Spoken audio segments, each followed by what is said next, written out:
Mesum. Benar-benar mesum. Pria itu, saat wanita itu lengah, diam-diam menyentuh kakinya. Melihat ekspresi wanita kaya itu yang tampak termenung, pria brengsek itu mulai berpikir yang tidak-tidak. Sementara itu, pacar wanita kaya dan pacar pria brengsek itu sedang bermesraan. Sama sekali tidak menyadari situasi di sini. Namun, di bawah sinar matahari yang terang benderang, si brengsek itu masih berusaha keras menahan hasratnya yang menggebu-gebu. Film Rusia yang vulgar ini benar-benar kelewatan gilanya. Janda kaya raya ini tampak menyukai berondong. Padahal ia sedang merencanakan sebuah permainan yang sangat bejat. Si berondong sama sekali tak tahu kalau dia telah jatuh ke dalam perangkap permainan itu. Sedangkan pacar putri si janda kaya juga punya rencana liciknya sendiri. Tanpa basa-basi lagi, mari kita nikmati film Rusia yang vulgar ini. Seorang janda kaya berusia 40 tahun menjalin hubungan dengan seorang pemuda miskin. Pria itu muda, tampan, dan ceria. Tapi wanita kaya itu hanya ingin bermain-main dengannya lalu meninggalkannya. Tak disangka, pria itu justru menyatakan ingin menikahinya. Wanita itu terdiam sesaat setelah mendengarnya. Ia mengatakan bahwa mereka baru saling mengenal selama 6 bulan. Pria itu belum sepenuhnya mengenalnya. Namun, pria miskin itu sangat percaya diri. Ia yakin bahwa dirinya adalah jodoh wanita kaya itu. Wanita itu masih belum menjawab secara langsung. Keesokan paginya, pemuda itu bangun dan pergi lari pagi. Saat kembali, ia juga memetik seikat bunga aster liar. Ia berencana untuk memberi wanita kaya itu kejutan. Tak disangka, ia mendapati seorang gadis muda di rumah. Pemuda itu tampak bingung. Sementara wanita kaya itu tetap tenang. Ternyata, Sasa adalah putrinya.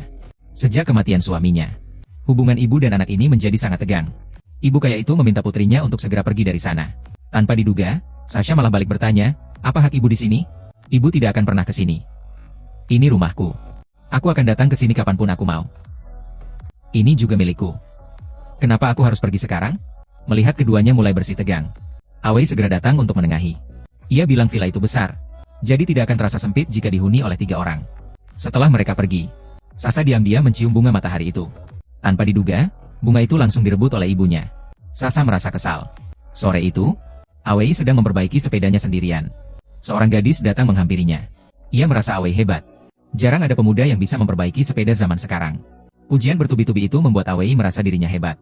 Saat itu, Sasha tiba-tiba melihat ibunya di lantai atas. Ia pun segera berbalik pergi. Namun, ibunya tetap memanggilnya. Ibunya kembali membujuknya untuk pindah rumah. Tetapi Sasha berpura-pura tidak mendengar. Sama sekali tidak menghiraukan pendapat ibunya. Dan sebagai calon ayah tirinya, Awei hanya bisa diam. Keesokan paginya, Sasha sendirian di teras membaca buku sambil mendengarkan musik.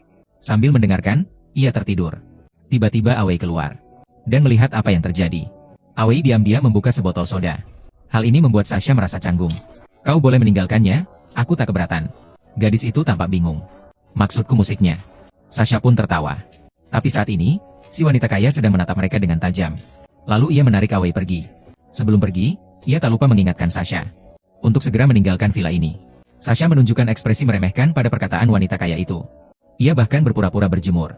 Saat wanita kaya dan pacar berondongnya sedang bermain di pantai, Sasha diam-diam membuka lemari ibunya. Bahkan mengambil kemeja ungu milik Awei. Setelah memakainya, ia terkejut karena ukurannya pas. Malam itu, Sasha hendak pergi ke kamarnya. Namun tanpa sengaja bertabrakan dengan Awei yang baru saja selesai mandi. "Oh, maaf. Nak, seringkali kau minta maaf. Masuklah." Kemudian Awei masuk ke kamar tidur utama di sebelahnya. Setengah jam kemudian, mereka bertiga makan malam bersama. Awei tadinya ingin menuangkan segelas anggur merah untuk Sasha. Tetapi gadis itu mengatakan bahwa ia baru saja dewasa. Jadi dia tidak mau minum anggur. Ia hanya suka minum air putih. Ibu kaya itu menatap putrinya dengan licik, tanpa mengucapkan sepatah kata pun. Awei penasaran kenapa Sasha sudah tinggal di sini begitu lama. Tapi tidak pernah ada teman yang datang mengunjunginya. Sasha bilang kalau pacarnya sibuk bekerja. Tak disangka, wanita kaya itu malah tertawa setelah mendengarnya. Ia merasa Sasha berbohong. Dan sebenarnya tidak punya pacar. "Bagaimana Anda tahu?" "Misalnya, dari Instagram Anda." Sasha langsung terdiam. Awei tampak termenung. Keesokan harinya, mereka bertiga berkendara ke sungai terdekat untuk berenang. Namun, Sasha sengaja mendekati Awei. Ia bahkan ingin membaca buku bersamanya. Melihat hal ini, wanita kaya itu menyelam ke dalam air. Kedua anak muda itu memiliki banyak kesamaan. Mereka mengobrol dengan gembira. Mereka tidak menyadari wanita kaya itu telah diam-diam datang di belakang mereka. Sengaja meneteskan air ke buku Sasha. Dan pamer kemesraan dengan pacar mudanya di depan Sasha. Sasha pun pergi dengan kesal dan tak berdaya. Ia langsung berkemas. Tapi Awei tiba-tiba datang dan membujuknya agar tidak pergi. Orang yang mengikat bel harus melepaskannya.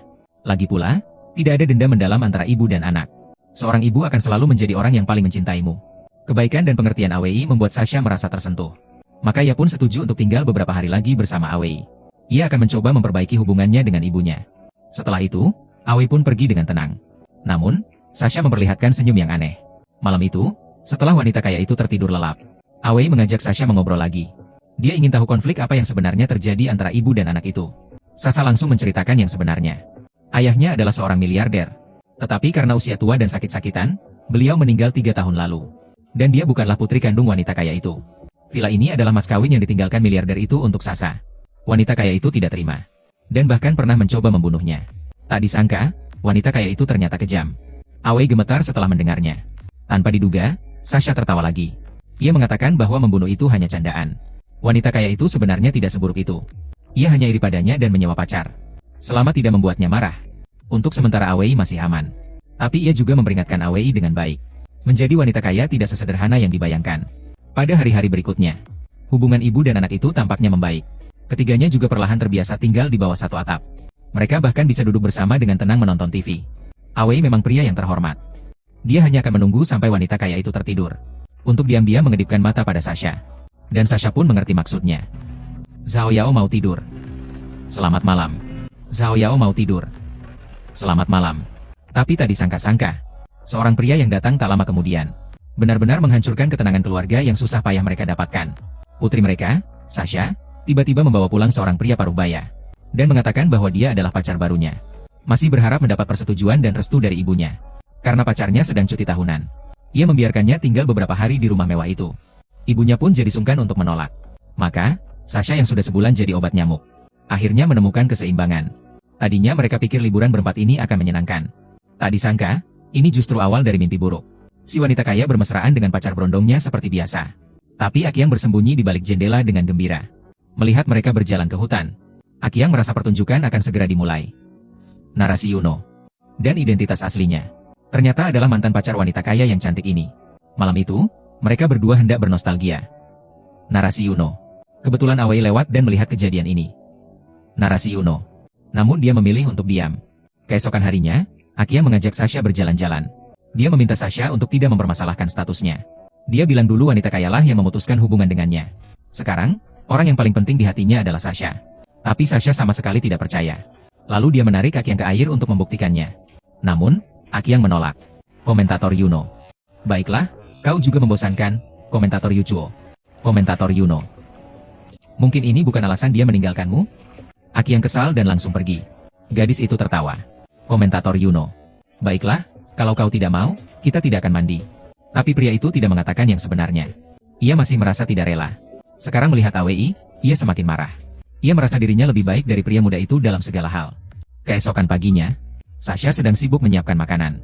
Hari ini mereka berempat berencana piknik di luar kota. Awalnya, mereka berempat mengobrol dengan riang. Tanpa diduga, Akyang diam-diam menyentuh kaki wanita kaya itu. Sentuhan ini membuat hati pria itu bergelora. Sementara itu, Sasha sedang mengobrol dan tertawa riang dengan Awei.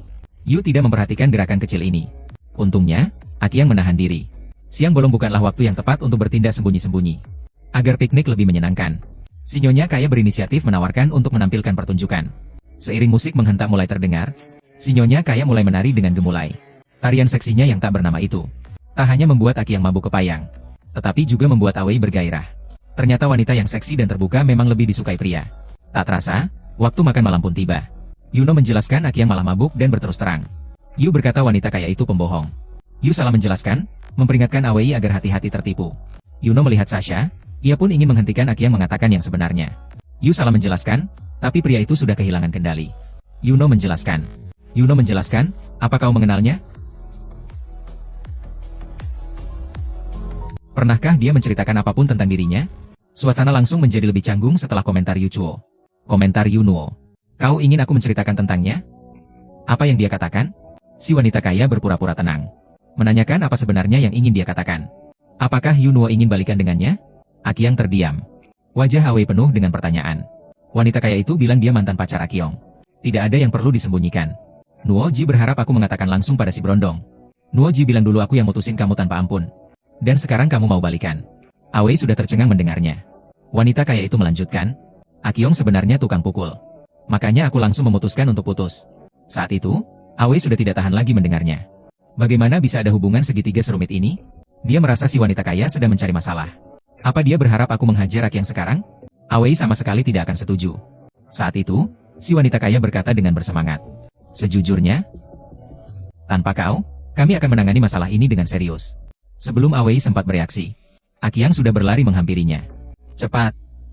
Kenapa tidak? Kalau kau ingin berkelahi, ayo. Tanpa kau, kami akan menangani masalah ini dengan serius. Akiang dengan baik hati menasihati pemuda itu agar sadar. Jangan sampai perasaanmu membutakan matamu. Akulah satu-satunya yang bisa memberitahumu kebenaran. Kau pikir kehadiran Sasha di sini kebetulan? Kau dipermainkan oleh dua wanita. Sekarang Awei benar-benar kehilangan kendali. Sasha dipanggil oleh wanita kaya itu. Mereka hanya bermain-main. Ini adalah permainan khusus milik wanita kaya itu. Dan Awei hanyalah bidak dalam permainan itu. Hanya itu saja. Kau tak mungkin mencintaiku selamanya. Kenapa tidak? Tidak ada yang bisa tahan denganku. Saat ini, Awei benar-benar hancur.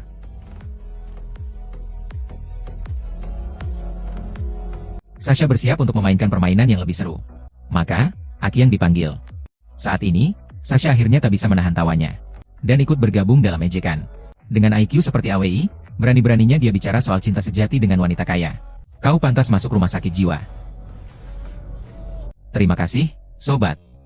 Karena telah membuka mataku. Tiba-tiba, Akiang melancarkan jurus tandukan maut.